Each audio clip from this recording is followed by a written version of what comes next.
네, 안녕하세요. 네, 안녕하세요. 자파 없는 이야구. 네, 저는 유피드입니다. 네, 반갑습니다. 네, 지금 포스터 제목부터 보시면 아시겠지만 저희가 네, 지금 한창 뜨거운 두 영화죠. 네, 그쵸. 파묘랑 듄 파트 2. 네, 네. 두 영화를 가지고 한번 아직 안 봤어요. 안 봤는데 맞아요. 안 봤어요. 좀 영화에 대해서 기대된다 또는 뭐 걱정된다 그 점에 대해서 뒷담화를 한번 까보는 시간을 가지도록 하겠습니다. 그쵸. 신랄하게 한번 까보도록 하겠습니다. 네, 일단은 첫 번째로 네. 파묘 얘기를 파묘. 좀 해보도록 할게요. 네. 일단 한국 영화 중에서는 제일 기대작인 것 같아요. 그쵸. 지금. 아무래도 제일 핫하고 뜨겁고 지금 너무나 지금 이슈가 되고 있는 영화입니다. 그쵸. 네. 파묘가 주목을 받는 게 물론 뭐 최민식, 김고은, 유해진, 이도현이 나오긴 또 하는데 네. 그것보다 사실 어떻게 보면 좀 감독 일단 시네필들 입장에서는 좀 감독에 좀 초점을 두는 게 있는 것 같아요. 맞아요. 네. 네. 감독이 뭐 다름 아니고 검은 사제들 그리고 사바라는 네. 영화를 만들었던 장재현 감독이에요. 네, 그래서 맞습니다. 그 분의 이제 차기작이라서 이번에 과연 어떨까? 약간 그런 궁금증을 또 사기도 하는 영화거든요. 네, 맞습니다. 이번에 뭐 베를린 영화제에도 뭐 출품이 네, 됐다고 하고 그렇다고 하죠.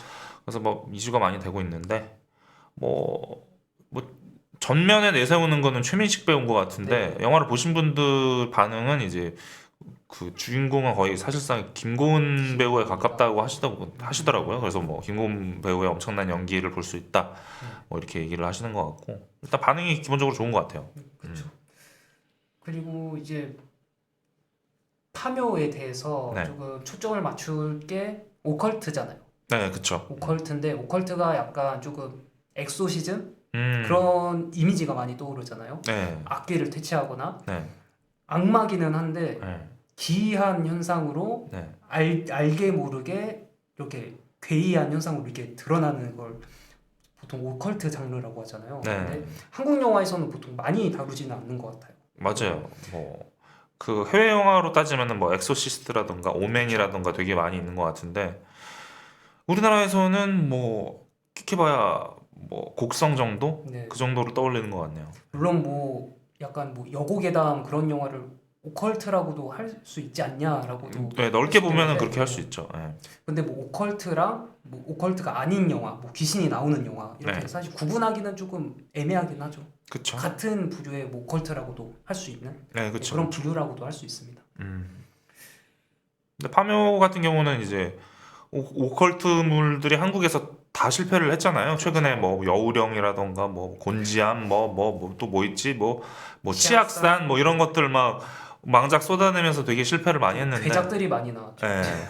그것들은 아예 그 완성도에 대한 대비를 전혀 안 하고 한철 장사로 그냥 시즌용 여름용으로 맞춰서 그냥 급하게 제작돼서 만들어진 영화라 잘 안 될 수밖에 없었는데 파묘 같은 경우는 아예 작정하고 그쵸. 준비를 해서 만든 영화고 감독님도 그 오컬트 분야의 전문가이시기 네임 때문에 밸류가 있는 분이고 예. 캐스팅만 봐도 이거는 제대로 가겠다라는 게 보이는 영화죠. 네, 그리고 맞습니다. 한국 공포 영화가 사실 조금 잘 안 되고 있잖아요. 아, 그쵸. 뭘 만들어도 네, 뭐, 이게 뭐 이렇게 많이 나오는 이유가 사실 제가 알기로는 네, 가성비가 좋다라고 보통 알고 있거든요. 맞습니다. 제작비는 네. 적은데 관객들이 조금만이라도 많이 들면은 큰 돈을 버는 그런 구조로 알고 있어요. 그쵸. 영화가. 뭐 일종의 한국판 테마파크죠. 그쵸. 공포의 집 이런 거 있잖아요. 네. 놀이공원에서 그런 효과를 주려는 걸 기대하는 관객들이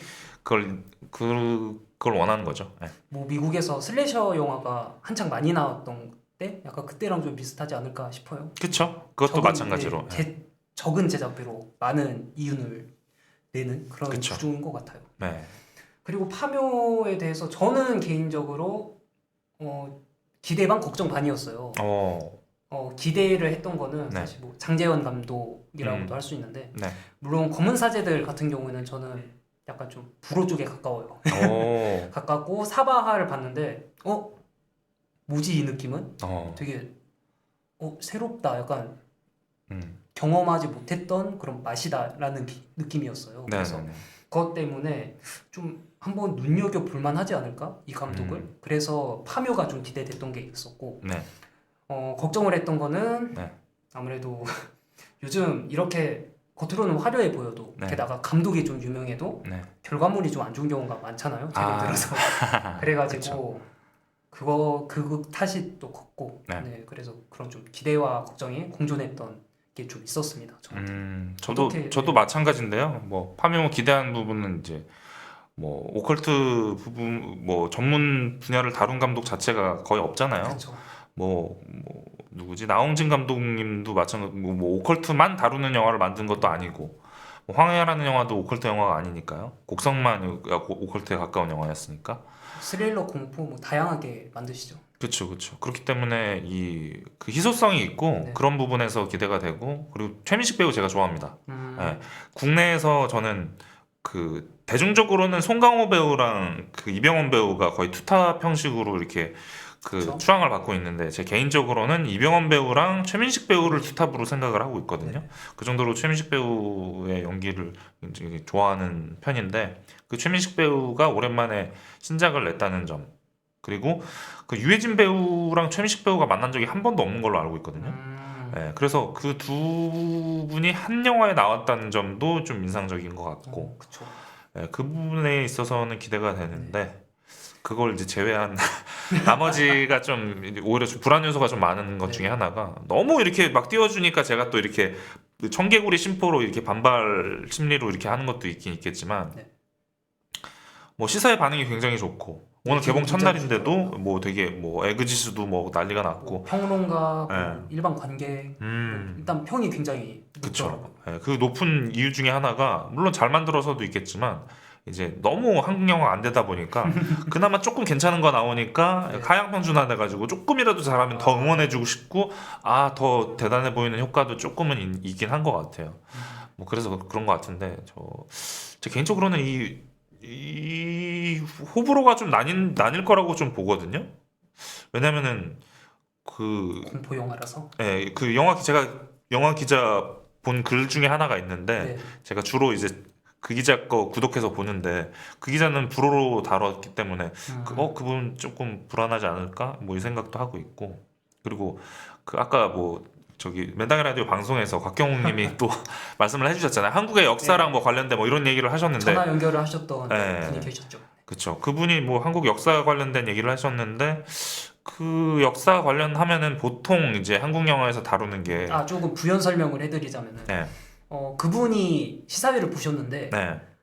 느끼시기에는 네. 한국인이라면 되게 좀 가슴 아프게 다가올 수밖에 없는 게 있다라는 식으로 또 얘기를 하셨거든요. 그쵸, 그 그쵸. 부분에 대해서 네. 코멘트를 하시는 거죠. 그쵸. 그 부분에 대해서 코멘트를 하는데 사실상 그 한국인의 역사를 걱정된다. 다뤘다 하면은 사실상 반일이거든요. 일제강점기. 네, 일제강점기 보여서 한국인이 탄압받았던 그 모습을 강조한다던가 그런 걸 보여주는데 저는 그러니까 좀 옛날 옛적에 민족적 한이 담길 수밖에 없는 그런 사건. 그쵸. 아무래도 네. 그거일 가능성이 높죠. 네, 저는 개인적으로 그 부분이 나오는 순간 좀 영어가 좀 깨고 좀 집중력이 깨지는 부분이 있어요. 이게 제가 반일 부분을 다룬다는 것 자체를 싫어한다는 게 아니라 물론 아예 그 애국 운동을 전면적으로 다룬 영화들도 많이 있잖아요. 그렇죠. 뭐 동주라던가 뭐 한거라던가 그런 영화 되게 좋아합니다. 가결이라든가. 네, 박열이라던가 좋아합니다. 근데 꼭 그런 영화가 네. 아닌데 이제 후반부에 그런 영화로 바뀌는 영화들이 몇 개가 있거든요. 뭐 교섭이라던가 유령이라던가 뭐 그런 영화들이 있는데 그런 영화를 별로 안 좋아하는데 그 곽경님 얘기를 듣는 순간 또 그 유령이라는 영화가 또 생각이 나더라고요. 그러니까 영화의 장르나 네. 영화 그 자체보다는 네. 메시지 또는 앞서 말씀드린 그쵸. 하신 것처럼 정치적인 약간 포지션 네. 그런 의견이 더 앞장설 수도 있는 경우 있을 것 같다라는 말씀이신 그쵸, 거죠. 그쵸. 물론 그거를 넣을 수는 있는데 제 눈에는 그게 다 보이거든요. 이게 그 앞에 이렇게 맛있게 해놓은 것들은 네. 이제 약간 시식용이고 진짜 내가 하려고 했던 거는 이거다라는 게 다 보여요. 뭐 유령도 그랬고 했는데 파묘도 그 얘기를 듣는 순간 이게 오컬트물이라는 걸로 이제 오세요. 이거 오컬트예요. 근데 와서 관객들이 딱 들어왔더니 오컬트는 자 여기까지만 하고요. 제가 진짜 하려고 했던 얘기는 여러분 반일입니다. 일본은 나쁩니다. 역사의 네, 이 역사 기억해 주시고 이걸 꼭 기억해 주세요라고 강조하는 영화들을 되게 안 좋아하는데 뭔가 그런 느낌을 좀 받아가지고 혹시나 이게 스포가 될까봐 말씀 못 하셨는데 곽경님이 네. 그 파묘도 그 부분이 아닐까라는 그런 우려가 좀 있긴 합니다. 그리고 배우 중에서는 저기 그 이도현 배우가 저 포스터에도 나왔는데 네. 이거 너무 주관적인 얘기예요. 그러니까 너무 배우 얘기인가요? 네, 배우 얘기인데 저는 이도현 배우랑 누구지? 젊은 배우. 젊은 배우 중에 안 누구 있는데 갑자기 이름 생각 안 나는데 혹시 작품이라도 작품 최근에 뭐 드라마 하셨던 분인데 그 뭐지? 그 김고은 배우랑 같이 드라마도 했었었는데 그 유미의 세포들. 안보현. 아니 안보현 배우랑 전 이도현 배우가 저는 제 개인적인 주관적인 거예요. 네네네. 별로거든요. 뭐 자기 입장이 네, 있으니까. 제 입장에서는 너무 별론데 이 두 배우를 그 이슈가 되는 영화나 드라마에서 주연 배우 역할로 자주 나와요. 그래서 저는 그 모습을 보면은 좀 오히려 아쉽다는 생각을 많이 해요. 근데 그 마침 또 파묘에도 네. 그 이도현 배우가 또 나오는데 심지어 파묘에 대한 칭찬을 다 하는데 이도현 배우에 대한 언급을 안 해요. 많은 보신 분들이. 그것만 봐도 저는 알 수 있다고 보거든요. 굳이 저 배우가 이렇게 계속 이렇게 좀 비중 있는 역할로 계속 자주 나온다. 그러면 제 입장에서는 진짜로 그 배역이 필요해서가 아니라 각 그 제작사나 아니면 스타성 소속사 그 입김이 작용을 했다고 보기 때문에 제 섣부른 얘기긴 합니다. 제 주관적인 거라서. 그래서 두 배우가 나올 때 보면은 비중 있는 역할로 나올 때 좀 불편한 부분이 있는데 그 부분도 좀 우려되는 요소가 아닌가라는 생각이 들어요. 그 이순신 노량에서도 그 안보현 배우가 심지어 네, 그쵸 나왔었죠. 그 아들 역할로 나왔었잖아요. 근데 저는 거기서 배우들 연기 다 좋았거든요. 네. 뭐 정재영 배우라던가 뭐 김윤석 배우라던가 뭐 백윤식 배우라던가. 근데 안보현 배우 나온 순간 좀 깨졌어요. 그 정도로 제 개인적으로는 연기가 좀 아쉬운 편인데 왜 자꾸 주인공이라던가 아니면 정말 핵심적인 역할로 자주 네. 나오시는지 그 부분이 좀 아쉽게 느껴집니다. 갑자기 저 같은 경우에는 연기를 잘 몰라요. 그래서 영화 보는데 네. 뭐 몰입을 깨지만 않으면은 그냥 괜찮다고 생각하는 편이거든요. 근데 네네.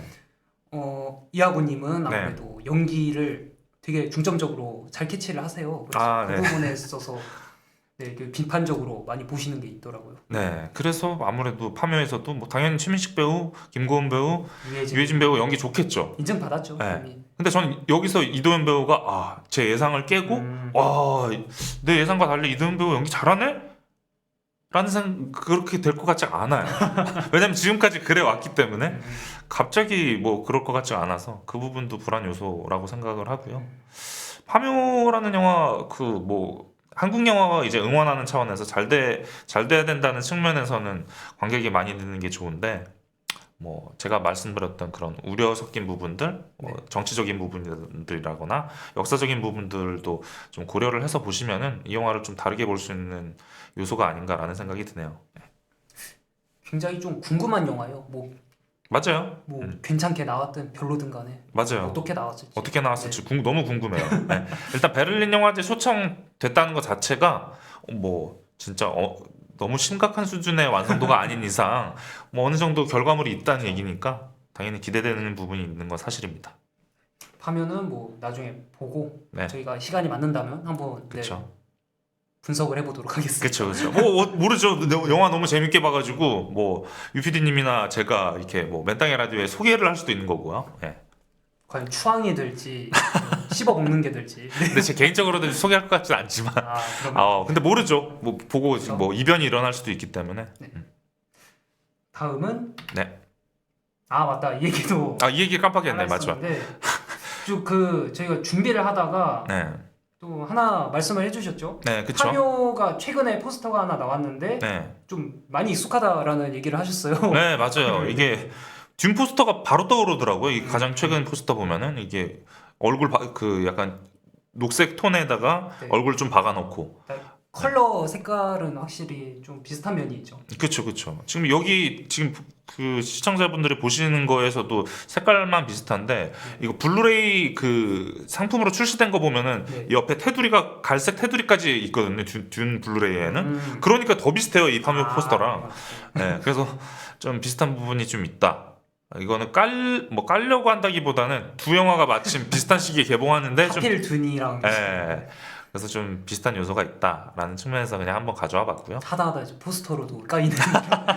아 제가 너무 깐 것 같은데 뭐 컨셉트 자체가 뒷담화니까요. 예.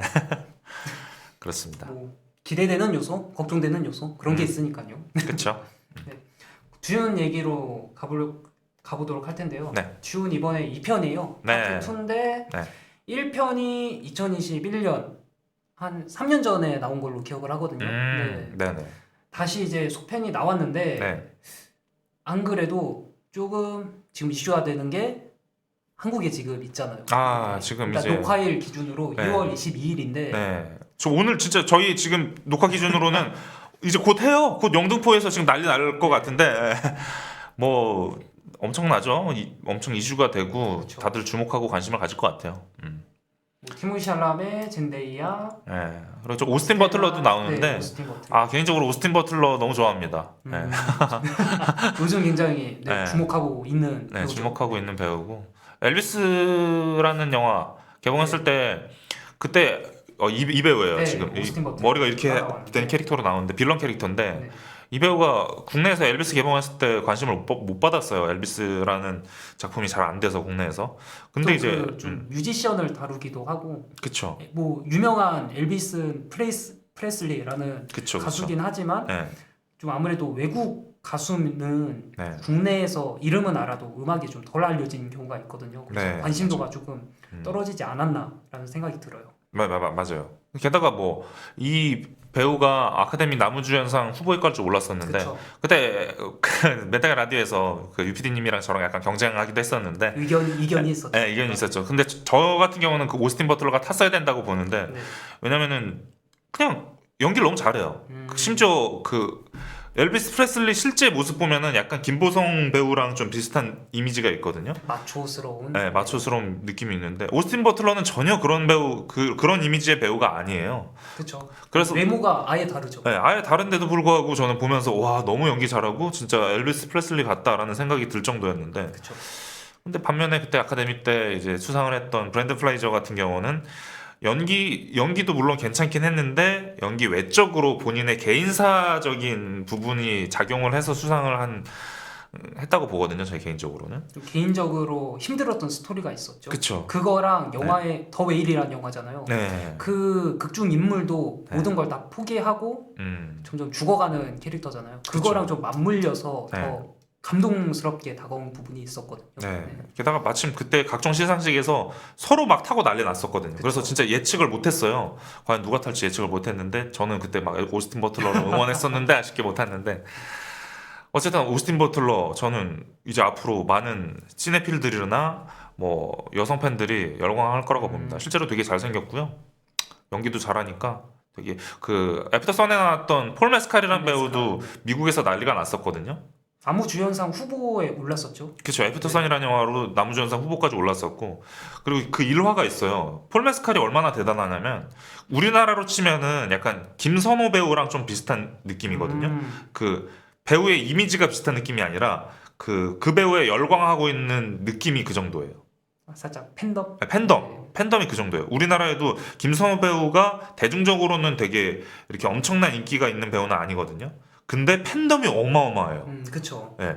그런 측면에서 폴 메스칼이라는 배우도 대중적으로는 뭐 톰 크루즈, 브래드 피트, 레오나르도 디카프리오급은 아니잖아요. 근데 팬덤이 어마어마하거든요.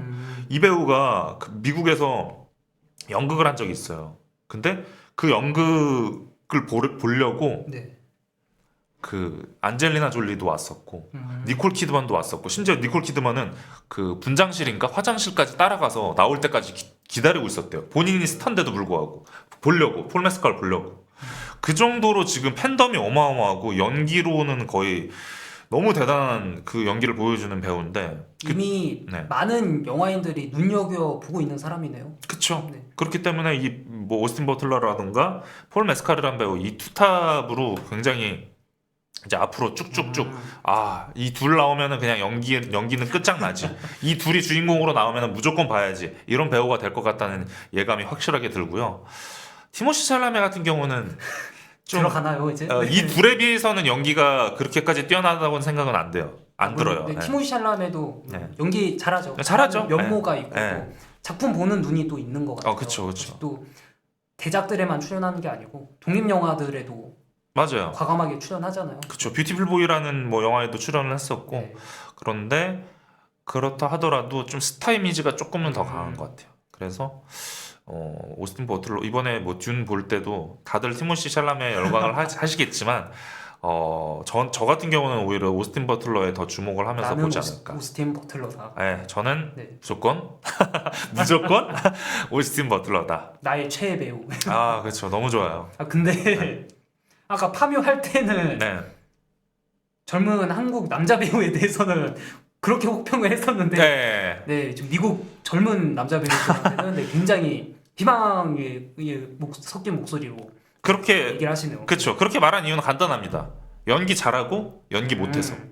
그 연기 못한다고 말하면은 그 이도현 배우를 연기 잘한다고 생각하는 사람들 입장에서는 엄청난 그 욕을 먹을 것 같은데 제 주관적으로는 그래요. 네. 제 주관적으로는 오스틴 버틀러가 연기를 너무 잘하는 것 같고 이도현 배우가 연기를 잘하지 못하는 것 같은데 뭐 사람마다 다를 수 있죠. 뭐 어떤 사람한테는 난 오스틴 버틀러 연기 별론데 이도현 배우 연기 잘하는데라고 느낄 수 있는 거죠. 제 주관적인 거니까 너무 욕하진 말아주시길 부탁드리겠습니다. 걱정되나요? 네, 갑자기 걱정되네. 네. 네, 다음에 사실 듄이랑 관련해서 혹시 뭐 더 하실 얘기가 있을까요? 듄 같은 경우는 그거는 듄뿐만 아니라 외계인도 그렇고 저는 그걸 구분을 좀 잘 해주셨으면 좋겠어요. 보실 때 듄 파트 1, 파트 2거든요. 그쵸? 이게 사실상 1부 끝이에요. 그러니까 스파이더맨 1, 스파이더맨 2 개념이 아니라 그냥 반지의 제왕 둘로 쪼개는 이어지는 그 느낌이에요. 그냥 갑자기 마치 드라마 보다가 1부 끝나고 2부 하는 것처럼 딱 1부 끝나고 2부 느낌이라 그래서 파트 1, 파트 2거든요. 차라리 아니면 듄 1부, 듄 2부라고 부르던가. 근데 듄 1, 듄 2라고 부르는 건 아닌 것 같아요. 왜냐면은 1이랑 2랑 다른 영화가 아니거든요. 그렇죠. 새로 시작하는 이야기 같은 느낌이니까. 그쵸. 킬빌도 마찬가지죠. 킬빌도 이어지는 거라서 킬빌 1부, 킬빌 2부라고 불러야 되고 너무 가르치는 느낌이다.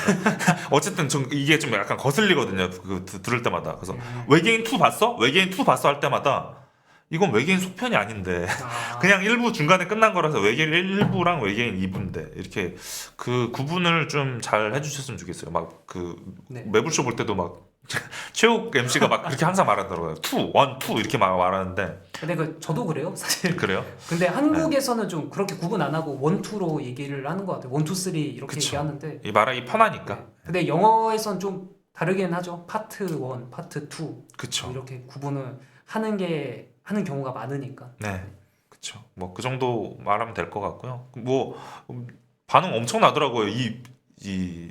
이미 미국에서 보신 분들 반응 그리고 국내에서 보신 분들 반응도 재미 플러스 영상미는 끝장난다. 뭐 이런 반응이거든요. 네, 그래서 이미 보신 분들 평 중에서 한국 영화 그리고 헐리우드 영화 중에서 평론가들 평이라든지 관객 평 이게 다 높은 영화가 사실 하나가 파묘고 하나는 이제 듄 파트 2예요. 맞아요. 그래가지고 근데 이 두 영화가 비슷한 시기에 개봉을 하잖아요. 그래서 굉장히 이거 좀 노다지지 않나. 네, 맞아요. 이거는 어떻게 보면은 그 영화관 입장과 영화 관객들 입장에서도 축복이에요. 호재죠. 네, 왜냐면 영화관 뭐하러 가 OTT 보면 되는데 하는 세상이 지금 됐잖아요. 그래서 영화관에 사람이 없는데 마침 이제 한 편도 아니고 두 편. 그것도 국내 한 편이랑 해외 한 편이 나란히 엄청나게 좋은 평가를 받고 있기 때문에 뭐 무조건 영화 보실 분들은 OTT 이제 그만 보시고 그리고 두 장르 다 극장에서 봐야 된다고 생각을 하는 게 공포랑 SF잖아요. 다 극장에서 봐야지 그 효과를 다 누릴 수 있는 영화잖아요. 맞아요. 공포 영화는 극장 안에서 사운드라든지 분위기 그 영향이 크잖아요. 그쵸. 그걸 온전히 느끼려면은 사실 극장이 가장 최적화돼 있고 SF도 마찬가지죠. 듀는 파트 1 보신 분들은 아시겠지만은 네. 광활한 우주 배경, 사막 배경, 네. 그리고 우주선이나 뭐 생명체도 나오잖아요. 아, 그렇죠. 그 광활함, 좀 압도감을 다 느끼려면은 사실 그쵸. 극장밖에 없죠. 그거는. 모래벌레한테 잡아먹히고 네. 싶은 분들은 극장 가야죠. 그리고 예고편 보면은 네. 대규모 전투신이 또 있는 것 같아요. 아, 파트 맞아요. 1이랑 다르게. 네, 그때는 그 빌드업을 쌓는 과정처럼 보였고 그 주인공의 서사, 네, 그렇죠. 가족사를 좀 보여주려는 게 일부였다면 2부부터는 진짜 본격적으로 네. 이제 전쟁을 하게 되는 그런 내용인 것 같아요. 아 그리고 듄 얘기를 하면서 네. 또 얘기를 해야 될 게 감독 얘기예요. 아, 드니 빌레브 감독인데 네. 가장 유명한 감독이고 네. 잘 나가는 감독이잖아요. 네. 영화 잘 만들기로 이미 그쵸. 모든 분들이 다 알고 저번 제가 첫 방송 때 말씀드렸던 것처럼 탑2 세계에서 탑2예요. 크리스토퍼 놀란이랑 드니 빌레브는 탑2인 것 같아요. 제일 관심 많은 감독. 네. 그리고 드니 빌레브 필모그래피를 보면은 네. 하나만 잘하는 게 아니고 다 잘하는 것 같아요. 보면은 진짜. 그렇죠. 뭐 유독 SF를 잘한다라고 말하시는 분이 있는데 최근 SF뿐만 들어서 아니라 SF를 많이 해서 좀 그렇게 보였던 게 있는데 그렇죠. 그 더 예전으로 가면은 네. 뭐 그을린 사랑이라든지 그렇죠. 네. 시카리오도 그렇고 그렇게 조금 잘 만든 스릴러 영화, 드라마 영화도 있었고. 프리즈너스라는 영화 보면은 되게 그 영화도. 뭐 미스터리 스릴러도 되게 잘 다루고요. 뭐 애넘이라는 영화 보면은 드라마 장르도 되게 잘 다루죠. 그쵸. 네. 미스터리하거나 그런 것도 되게 잘 다루는 감독이죠. 그렇죠. 네. 근데 혹시 SF에 있어서 정말 잘 자기 장기를 발휘하고 있구나 느꼈던 게 네. 이제 컨택트, 블레이드 러너 외국 2049. 영화로는 어라이벌이잖아요. 아, 그렇죠. 그거랑 이제 아까 말씀해 주셨던 블레이드 러너 2049랑 네. 듄 네. 1, 2 이렇게 있는데 네. 혹시 지금 헐리우드에서 SF 감독하면은 사실상 드니 빌레브가 되고 있는 게 아닌가 싶을 정도. 맞아요. 네. 네. 대세고 뭐 옛날 세대나 저기 뭐 스타워즈 저기 뭐 조지 루카스 뭐 이렇게 스티븐 하겠지만 스필버그나 아니면은 조금 더 이제 최신으로 넘어가 보면은 뭐 스타트rek의 J.J. 에이브람스 정도 그쵸. 뭐 그 정도 있겠는데 진짜 지금 현 시대에서는 드니 빌레브가 가장 잘 나가는 감독이 아닌가. 그리고 컨택트나 아까 말씀드렸던 네 편의 SF 영화들은 네. 약간의 공통점이 있는 게 네. 조금 심오한 주제 의식이 약간 철학적이거나 하잖아요. 그리고 약간 좀 의식적인 차원의 단계를 약간 영화에서 묘사를 하기도 하고. 네. 근데 그거를 정말 영화적으로 잘 표현을 하고 있어요. 오. 네. 뭐 예를 들어서 듄 같은 경우에는 네. 이제 티모시 샬라메 폴이라는 인물이 능력이 있잖아요. 네. 근데 그거를 환상 속에 빠져가지고 미래를 또 약간 예견을 하잖아요. 미리 그쵸. 보는데 네. 이렇게 같이 편집을 하면서 의식적으로 살짝 몽롱한 느낌도 있고 이게 정확히 뭐 어떤 상황이지 하는 약간 의아한 느낌도 들게 하는 그런 연출 방법이 있었거든요. 그거 하니까 또 그 살인자 이응 난감 생각나네요. 갑자기요? 왜냐면은 그 뭔가 뭐지? 이거 뭔가 암시되는데 뭐가 있을 것 같은데를 효과적으로 보여준 예시가 듄이라면 쓸데없이 네, 좀 별로 관심 없는데 뭐 계속 뭐 개연성이 이상하기만 한데 아니야 이거 기다려봐 이거 보면은 뒤에 나중에 나와 하는데 뭐 이미 여기부터가 안 궁금한 살인자 이응 난감이 갑자기 생각이 나네요. 죄송합니다. 한국 영화 똑같아가지고 약간 그런 식의 좀 네. 의식적인 차원, 약간 몽환적인 그런 차원의 그런 상황들 있잖아요. 네. 그거를 다루는 게 쉽지가 않는 거죠. 그쵸. 네. 근데 드니 빌레브 감독은 그거를 정말 잘하는 감독이다. 네. 드니 빌레브 하면 제일 잘하는 거는 저는 그 멀리서 익스트림 롱샷으로 멀리서 배경 보여주면서 아주 천천히 슬로우로 주민이 되는 그 광경들을 보여줄 때 그때 그 특유의 음악과 함께 뭔가 불길한 무슨 일이 벌어지진 않았지만 무슨 일이 벌어질 것 같은 그런 음산한 기운을 보여주는 게 가장 큰 매력이라고 봅니다. 저는 블레이드 러너 2049에서 약간 그런 기법이 있었던 것 같아서 그게 좀 기억이 나네요. 그래요. 전 얼라이벌에서도 있었던 것 같고 네. 듄에서도 심지어 그런 이미지들을 좀 보여줬던 것 같아요. 그런 측면에서 듄 기대를 안 할 수가 없고 그쵸. 일부를 보고 보면은 더 재밌으실 거예요. 아무래도 서사를 다 알고 캐릭터의 특징을 좀 알고 봐야 되니까 일부를 꼭 보고 보시길 추천드립니다. 물론 파트 1이 네. 약간 조금 한계라기보다 진입장벽이 있기는 했죠. 그쵸? 왜냐면은 장르적으로 사실 다이나믹한 네. 엄청난 재미가 있는 건 아니잖아요. 오락성이 있다고는 그쵸. 좀 하긴 힘들죠. 네. 빵빵 터지고 네. 아바타라던가 그런 영화가 아니긴 하죠. 네. 네. 하지만 그래도 사실 이 영화 시리즈가 표현하려고 하는 바가 사실 다른 거니까. 맞아요. 듄 시리즈의 매력은 분위기예요. 분위기. 드니 빌레브가 제일 잘하는 건데 분위기가 압도하는 게 있어요. 푹 빠져서 보면은 헤어나오기 어려울 정도로 듄친자라는 말이 아마 다 거기서 나온 것 같아요. 푹 빠지게 되니까 그 작품에 그게 가장 큰 장점이 아닌가라는 생각이 듭니다. 그러니까 영화 언어를 잘 다루는 사람 같아요. 맞아요. 네. 그리고 듄이 네. 원작 소설이 있는데 네. 전 안 읽어봤지만 네. 영화화하기가 정말 힘들다고 하더라고요. 맞아요. 그래서 네. 이미 예전에 하려다가 이미 실패한 사례들도 있고. 그쵸. 제작자 측에서 난도질 당해가지고 데이비드 린치가 이건 내 영화 아니니까 내 영화라고 부르지 말아달라 이렇게 한 사례도 있는데 그것뿐만 아니라 그 이전에도 여러 가지 시도가 있었다고요. 근데 잘 안 됐고 영화되기 쉽지 않은 소재고 원작이다. 원작에 방대함이 있다. 이렇게 했었는데 그거를 과감하게 시도한 것도 칭찬할 만한데 이 정도면 저는 성공이라고 보기 때문에 그래서 드니 빌레브 칭찬할 수밖에 없는 감독인 것 같고 마찬가지로 그 투탑인 크리스토퍼 놀란의 오펜하이머도 마찬가지로 이걸 어떻게 영화하지 하는 거를 영화한 거라서 심지어 잘 만든 거라서 그 두 감독은 괜히 투탑이 아니다라는 생각이 드네요. 어떤 책이 있잖아요. 네. 소설이라든지 그런 원 소스가 있는데 네.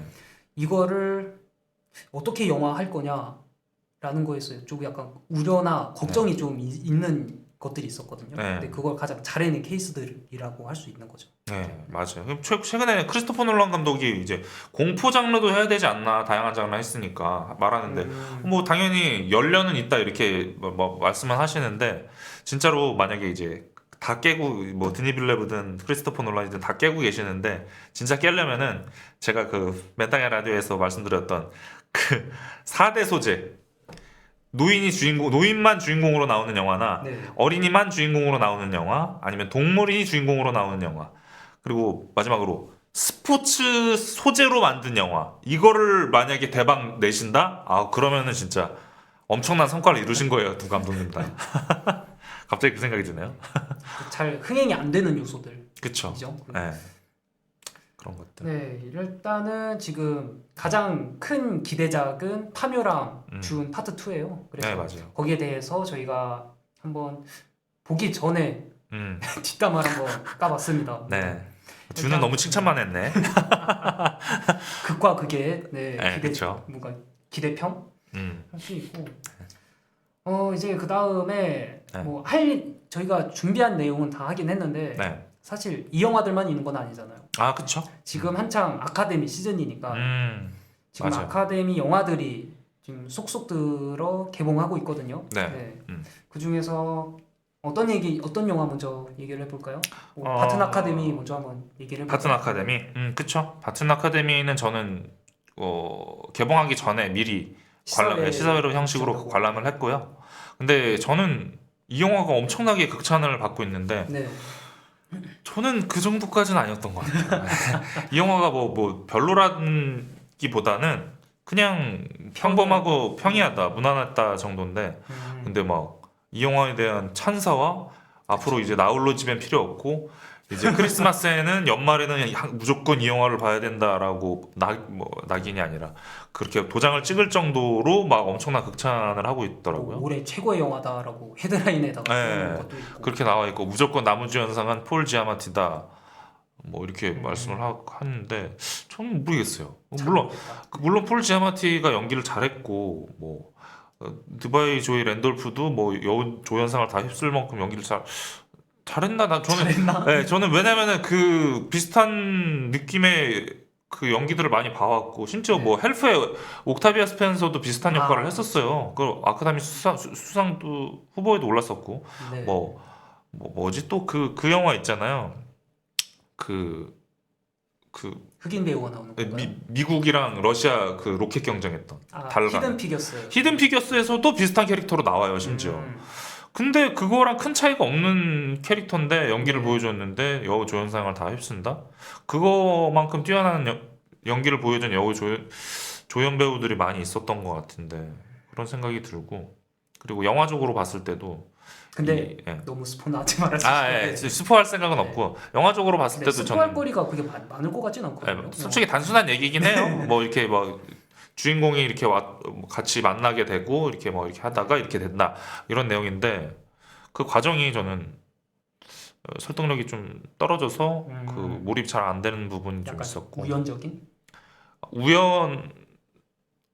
그쵸 근데 우연은 차라리 넘어가겠는데 둘 관계가 예를 들어 뭐 친했다가 헤어진다 나빠진다 이 과정을 치자면은 친했다가 나빠진다 그 나빠진 이렇게 바뀔 때가 너무 그냥 나빠져야 되니까 나빠지는 느낌이 좀 있거든요. 아니면 반대로 갑자기 나빴다가 친해지면은 친해져야 되는 그 계기가 그냥 친해져야 되니까 이미 친해져 있다. 이 느낌이 좀 있거든요. 관객 입장에서는 좀 공감이 갈 만한 그런 내용은 좀 아니었다라고도 할 수 있는 건가요? 그러니까 아예 덜그럭거리는 정도는 아니고 그 부분이 살짝 의아한데 넘길 수 있는 정도인데 넘길 수 있는 정도지만 그 부분이 의아했다는 거는 저는 이 영화가 그렇게까지 극찬으로 안 보일 수밖에 없다는 거죠. 그런 부분들. 근데 어쨌든 이 영화에 있어서 그걸 제외한 다른 부분들 뭐 이 영화가 재현한 70년대 분위기라던가 그리고 심지어 영화 촬영도 그렇고 사운드도 그렇고 70년대에 아예 맞춰서 심지어 영화에 나오는 곡들도 음악들도 다 맞춰서 여기서도 그 이 감독이 알렉산더 페인 감독인데 그 감독답게 또 술이 나와요. 그 다양한 술들조차도 70년대에 맞춰서 그 브랜드에 맞춰서 이렇게 설정을 했다고 해서 그 부분 훌륭하겠지만 글쎄요. 뭐 그러니까 그거를 즐기신다면은 이 영화에 대한 만족도가 굉장히 클 것 같아요. 저 같은 경우는 그거를 충분히 즐기지 못한 것 같고 거기에 큰 매력을 못 느꼈던 것 같습니다. 사실 알렉산더 페인이라서 아까 평이한 것 같다라고 말씀하셨잖아요. 근데 알렉산더 페인 전작들을 보면은 약간 평이한 면이 있기는 해요. 근데 그 안에서도 조금 정적으로 감정이 약간 동하는 그렇죠. 그럼 좀 교훈을 인생에 있어서의 교훈을 주는 영화를 주로 많이 만들었더라고요. 맞아요. 디센던트나 사이드웨이 같은 영화를 보면은 약간 그런 느낌이 들었거든요. 그래서 그런 분위기, 경향이 아무래도 이번 바튼 아카데미에서도 담겨 있는 게 아닌가라는 생각이 들어요. 저도 그 두 영화 좋게 봤고 좋았는데 제가 아까 걸렸던 부분은 아쉽긴 하지만 그 뭐 디센던트라던가 사이드웨이라던가 뭐 이 바튼 아카데미라던가 이 세 영화에 모두 그 감독 알렉산더 페인 감독 특유의 그 멀리서 그 인물들을 관조적으로 바라보면서도 약간 좀 동정하게 되는 그 양가적인 감정을 보여주는 그 톤앤 매너 자체는 세 영화 모두 다 처음부터 끝까지 유지를 하고 있기 때문에 그거 자체는 좋았다고 봅니다. 약간 좀 무기력해 있었는데 사람들이랑 이렇게 살을 막 부딪히고 살아가다 보니까 삶의 의미를 되찾아가는 그런 이야기들이잖아요. 네, 맞습니다. 뭐 이 영화도 결이 비슷하고요. 그런 측면에서 뭐 한 번쯤 보면은 좋을 것 같아요. 근데 뭐 너무 큰 기대는 하지 마시고요. 사이드웨이랑 디센던트라는 좋은 영화도 있었으니까. 그렇죠. 그 영화를 보셔도 좋을 것 같아요.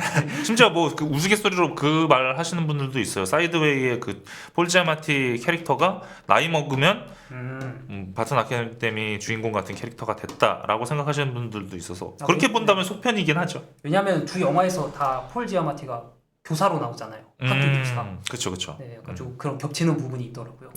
그래서 뭐 속편으로 생각하거나 아니면 사이드웨이를 프리퀄로 생각하시고 보시면은 아마 재밌게 보시지 않을까라는 생각이 드네요. 뭐 더 그리고 가연 것들 얘기를 하고 싶은데요. 가연 것들 너무 궁금하거든요.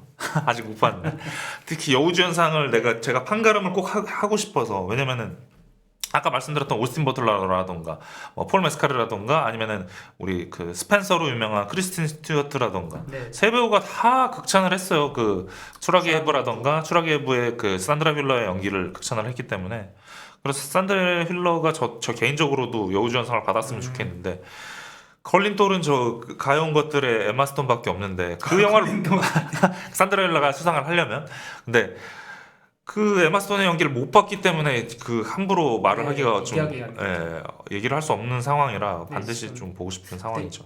얼마 전에 영국 아카데미 네. 열렸잖아요. 네. 거기서는 이제 여우주연상을 엠마 스톤이 타긴 했더라고요. 맞아요. 뭐 경향을 보면은 아카데미도 엠마 스톤이 받을 가능성이 조금 더 커 보이기는 해요. 네, 사실 거의 7, 80% 넘어갔다고 봐요. 확정됐다. 네. 거의 한 7, 80%고 나머지 2, 30%는 저기 뭐 릴리 글래드스톤이 탈 것 같고 산드라 휠러가 탈 확률은 없을 것 같아요. 아쉽게도.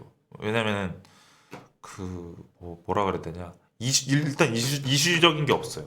네. 그 아마 제 추측으로는 가여운 것들 캐릭터 자체가 굉장히 센 캐릭터고 인상에 남을 수밖에 없는 캐릭터라서 여우주연상 후보에 높은 것 같고 게다가 요르고스 란티모스 영화다 보니까 그쵸. 네, 아마 그런 좀 센 느낌이 있을 것 같아요. 네, 그 느낌이 있어서 있을 것 같고 릴리 글래드스톤은 인종적인 문제가 있어서 이슈가 돼서 이러는 것 같은데 산드라는 뭐 아무것도 없단 말이에요. 인지도도 없고 심지어 그 독일 배우잖아요. 네, 독일 배우. 네, 미국 배우가 아니다 보니까 미국 배우가 아닌 것도 있고 그런 불리한 요소도 있기 때문에 그래서 아마 이런 상황인 게 좀 안타깝다는 생각이 들고 그 아까 란티고스 요리모스 감독 영화라서 더 후보에 올랐다고 말씀을 해주셨는데 후보에 올랐다기보다는 그런 그 좀 강렬함이 더 강했다. 그렇죠. 네.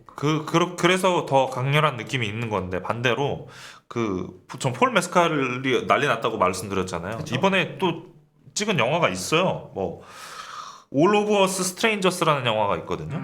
그 영화에 폴 메스칼이 나왔는데도 불구하고 이번에 아카데미의 영화 자체가 언급이 잘 안 되고 후보에 못 올랐어요. 저도 처음 듣는데. 그렇죠. 네.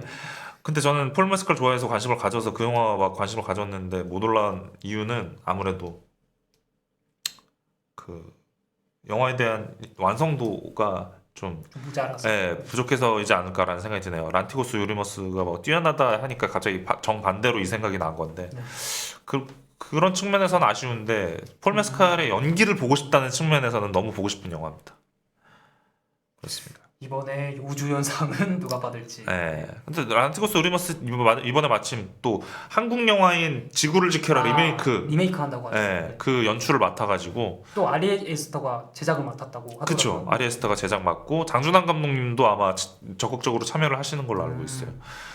근데 이번에 또 그 백윤식 역할로 저기 엠마 스톤을 캐스팅한다는 뭐 루머가 있더라고요. 저도 처음에는 여배우를 캐스팅한다고 하니까 그냥 그 뭐지? 신하균 옆에 있던 여동생 캐릭터거든요. 네, 황정민 여배우 그 역할이려나 했더니 백윤식 역할이라던데 뭐 이런 말이 나오고 있어서 어떻게 될지는 루머라서 조금 더 지켜봐야 될 것 같습니다. 아예 새로운 영화가 될 수도 있을 것 같고. 맞아요. 뭐 워낙 영화 독특하게 뭐 개성 있게 잘 만드시는 감독님이라 아예 다른 영화가 나올 것 같다는 생각도 듭니다. 지구를 지켜라가 네. 정상적인 영화는 아니잖아요. 이거 좋은 의도로 네, 좋은 뜻으로 얘기하는 거예요. 네, 맞아요. 그렇기 때문에 기대가 될 수밖에 없고. 그렇죠. 네. 우리 국내 팬 입장에서는 감사하죠. 뭐 지구를 지켜라라는 한국 영화 리메이크 감독인데 네.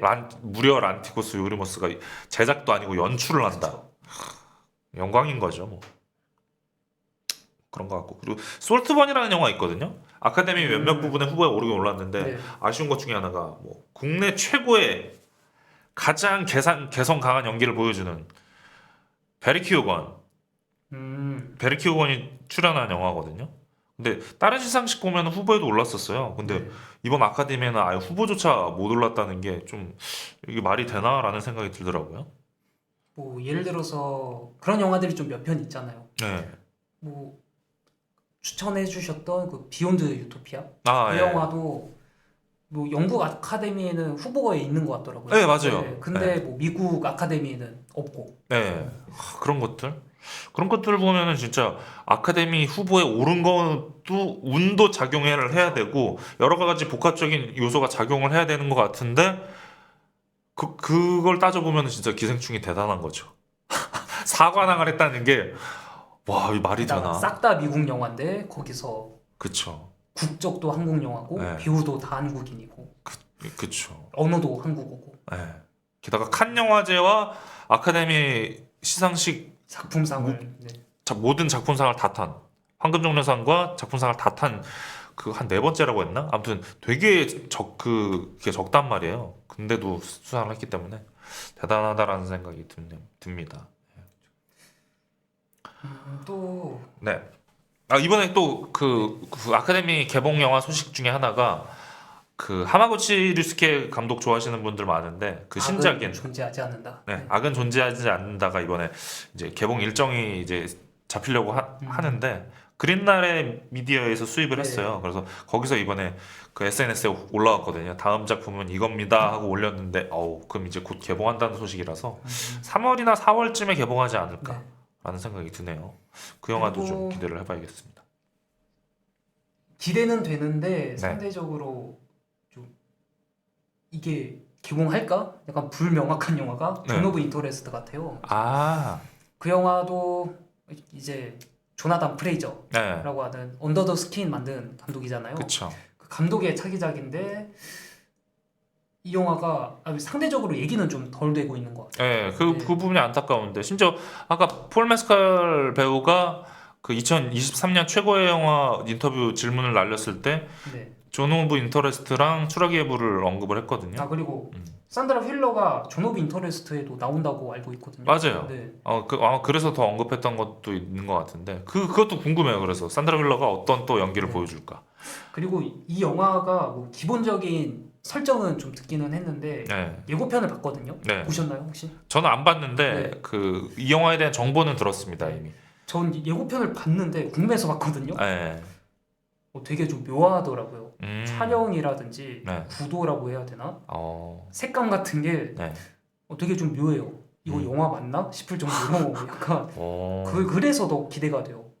어떤 영화길래 예고편만으로도 이런 분위기가 풍기지? 좀 맞아요. 많이 궁금한 영화인 것 같습니다.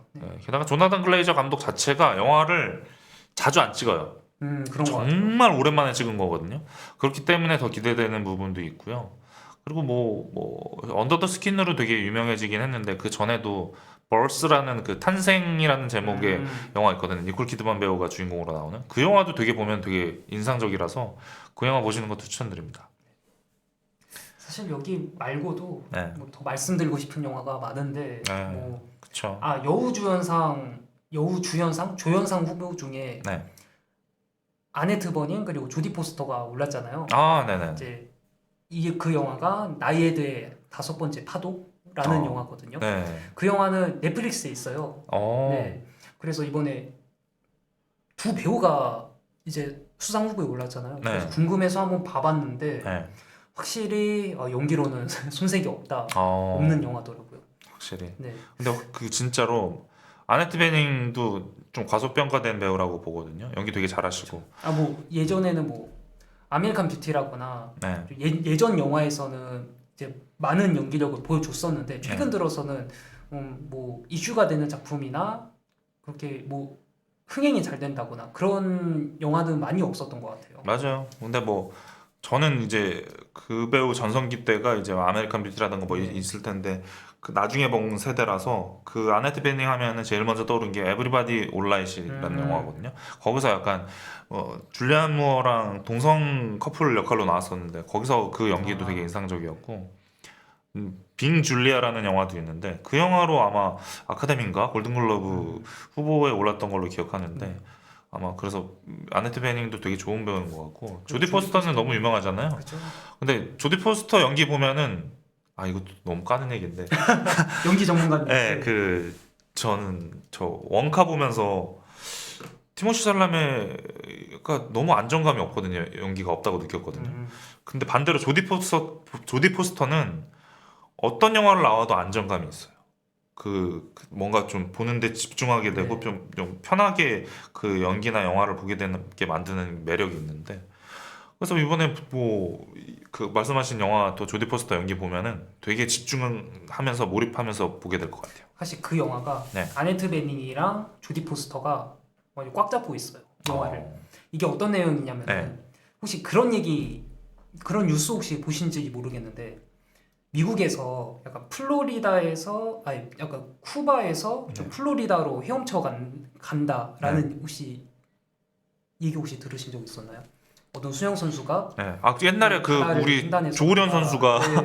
그 막 이렇게 맞아요. 뭐 어디 횡단했던 그 얘기는 들었던 것 같은데 미국은 못 들었던 것 네, 같아요. 근데 그 좀 여성 수영 선수가 있어요. 네. 근데 그 선수가 20대 때 그걸 시도하려다가 실패를 했거든요. 네. 그러다가 나이가 한 60이 돼요. 네. 60이 돼서 다시 시도를 하려는 거죠.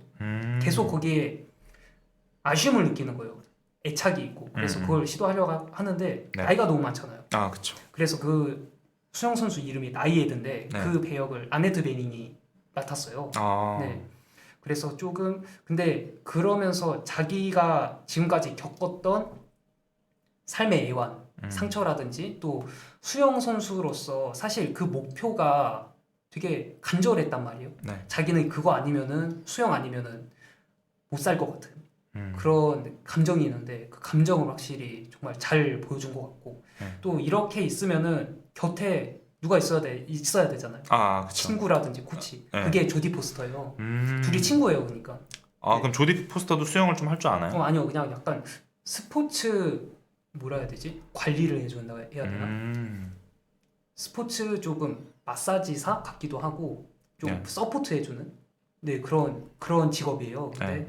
조디 포스터는 확실히 조금 의지가 되는 친구 이미지. 멘탈 코치 같은 네, 개념의 그렇죠. 친구네요. 자 아네트 베닝이 계속 수영을 하는데 다 왔다. 좀 더 열심히 하자.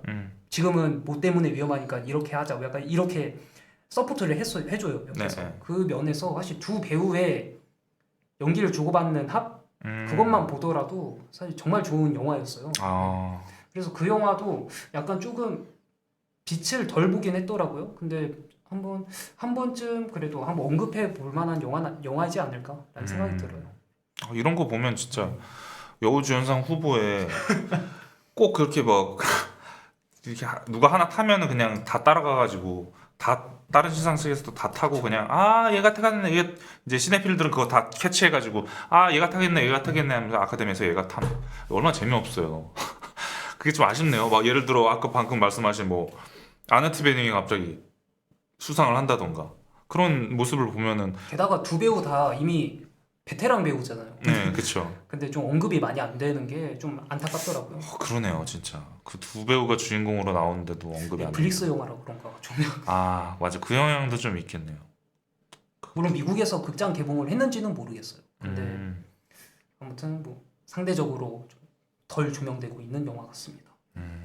그렇군요. 후보작 중에 네. 넷플릭스에 이미 풀려 있는 것들이 많아요. 아 뭐 설원의 생존자들인가 그 영화도 뭐 아카데미 후보에 올랐는데 영어명으로는 네. 소사이어티 오브 스노우인가 네. 그런 건데 네. 한국 제목으로는 안데스 설원의 맞아 생존자들이에요. 생존자들 네. 맞아 그거 그 후안 안토니오 바요나 감독인데 아 주라기 월드 2 네, 맞아. 감독이거든요. 몬스터 네. 콜 만들었던 네, 몬스터콜 임파서블이었나요? 약간 더 임파서블 네. 맞아 그 쓰나미 밀려왔던 네. 그 영화인데 확실히 재난 영화를 정말 잘 다루는구나.